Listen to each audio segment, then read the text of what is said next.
Okay, so I'm just going to start giving you a bit of a pitch for the storyboard so that everybody understands what it's all about. Starting from the top, we have a wide shot of the area far enough away from the characters that we can't yet see them, but in that we can see the cloud vista, and there's some small localized area of effects going on to the right of the frame, with lightning crashing down, and then in the next shot we get a lot closer to that, and we start pulling backwards over some clouds, and in those clouds are embedded these gravestones, and you don't know what they are yet, but as the camera pulls back and over the chair, there's a chair in the foreground, we see a shadow cast on the chair by the person sitting in the chair, but we don't actually see the character in the chair, and that character is another devil character, not any one of our main characters, but he seems to be enjoying his job, and he's going wahahaha and crashing lightning and causing lots of evil things to happen, and he's having a ball of a time. And then suddenly to the side of the frame we see the addition to the shadow of a deathly hand claw shape sort of appear, and he suddenly seems really scared as he looks at this, and this hand casts some magic on him, and then the next thing we see are these demon hands that reach up over the chair, grab hold of him, and as he's wailing and screaming they pull him and the chair down through the cloud layer, and he's gone.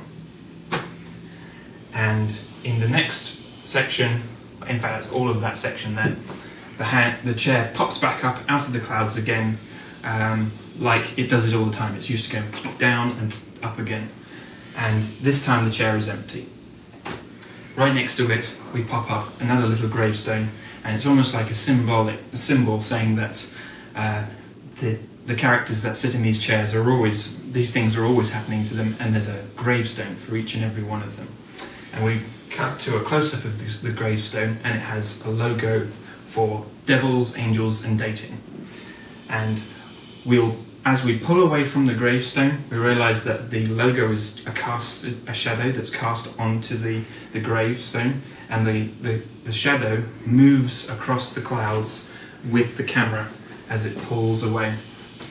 And eventually we start to see that there's a second shadow looming up into the frame.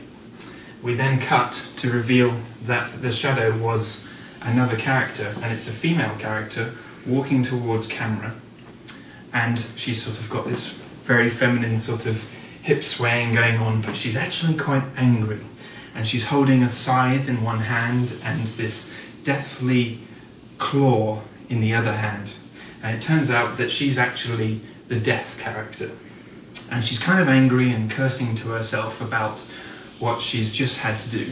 because she was the one that cast the magic on this other devil, and she doesn't like having to do it, but it's her job. Anyway, she walks past camera, and we get her coming up closer to camera and then out of frame. And behind her we see the Cupid character, who's sort of jumping up and down in his seat, getting all excited, like he's just seen the most exciting thing ever, and this is what he lives for, and he's sort of using his little wand remote device that they all have, and he has a specialised Cupid one, to swing his halo around in the air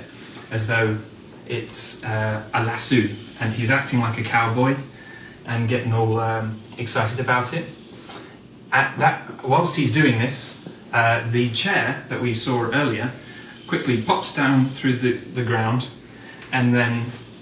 almost in anticipation of what's about to happen, we see a little bit more footage of him swinging his halo around, and then the chair pops back up again, only this time it's carrying the devil character, who's this guy over here. And this is a different devil than the one from the first scenes, and this devil, he's kind of looking around like this. Oh, what the hell? Where am I? What's going on here? And he doesn't understand where he is or what's going on, but it's slowly starting to sink in. He's distracted momentarily by this sexy figure who's walking away from him, And then we see a shot of Cupid swirling his halo, except he's also distracted by the sexy figure, and he lets go of the halo prematurely as it flies through the air and narrowly misses hitting the devil character and just kind of hooks on the back of the chair. And so we then cut back to the Cupid character, who's finishing off his cowboy-like routine, where he's got his wand in his hands and he flicks it up into the air and does a hey, you know, and then tries to catch it from behind. If I go on to the next frames, we do a quick little shot of the devil looking at him, trying to, like, who's this guy? What's he think he's doing? And then the Cupid kind of magically catches the wand with his rear hand over here. He then flicks it up and points it to the devil, like he's going to shoot him. And the devil sort of goes, oh God! But he then just kind of blows it off like he's fired the weapon and flicks it into his holster. At which point he's also kind of paying attention now to the sexy figure walking towards him. In fact, as he's blowing this thing off, we can sort of go, ooh, you know, look at her. And so she walks up past him as if to go past him, but as he puts his gun away, he decides to, gets a little bit too cocky for his own good, and he goes in for the rear slap on her behind, and she is not very happy at all. She immediately screams like this and draws her hook-like claw device and uses it to point at him and threaten him, at which point he's, oh geez, no, okay, I get the picture, you're the boss, kind of thing. And she backs back down, or Cupid backs back down,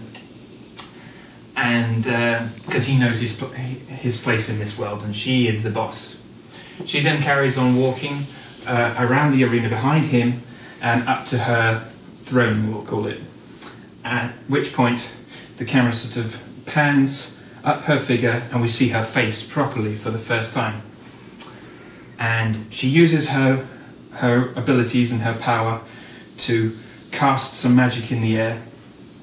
and this giant dome rises up. It's been there the whole time, but it's just been a little bit lower, so it now pulls up into frame and we have a good look at it, and all three characters sit either side of the frame looking down into this holographic sphere.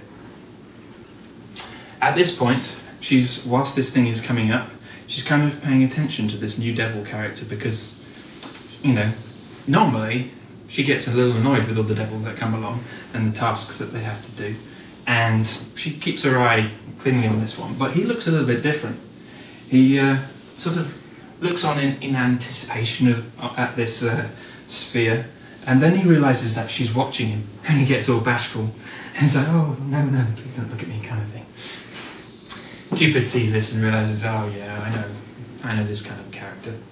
I've got this guy pegged. At which point,